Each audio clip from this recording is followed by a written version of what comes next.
जनाब एहतिशाम हुसैन साहब जो लखीमपुर के नुमाइंदा शायर हैं, हमारी फहरिस्त में यहाँ मौजूद हैं।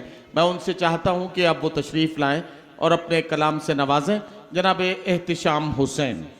और एक और मकामी नाम जनाब ज्ञान प्रकाश आकुल हैं। बस एहतिशाम साहब के बाद ज्ञान प्रकाश आकुल पढ़ेंगे और क्रोनोलॉजी मैंने आपको समझा दी। इसके बाद सिर्फ मेहमान शायर बचे हैं जिन्हें अपना कलाम सुनाना है। सदर मोहतरम से इजाज़त, सीधे सीधे कुछ मिसरे पढ़ता हूँ, आपसे जुड़ने की कोशिश करता हूँ।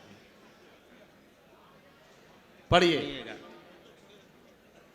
कि अर्ज़ किया है, कभी ईमान पर वो आ नहीं सकते।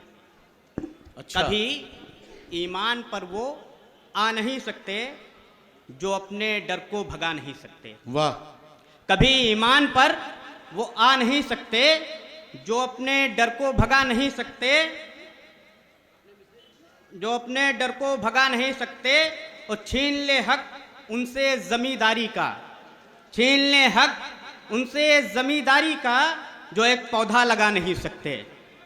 छीन ले उनसे हक जमींदारी का जो एक पौधा लगा नहीं सकते। और यहाँ से ये चार मिसरे हैं कि तुम्हें ये डर है, तुम्हें ये डर है कि तुमको भंवर डुबोएगा।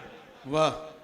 तुम्हें ये डर है कि तुमको भंवर डुबोएगा, मुझे मालूम है तुमको ये डर डुबोएगा।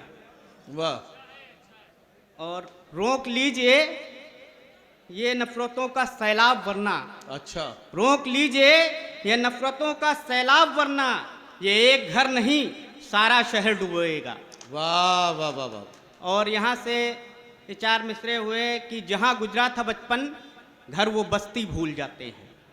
जहाँ गुजरा था बचपन घर वो बस्ती भूल जाते हैं।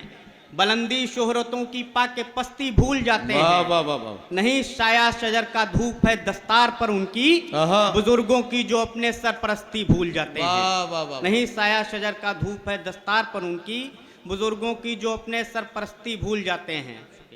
बहुत शुक्रिया।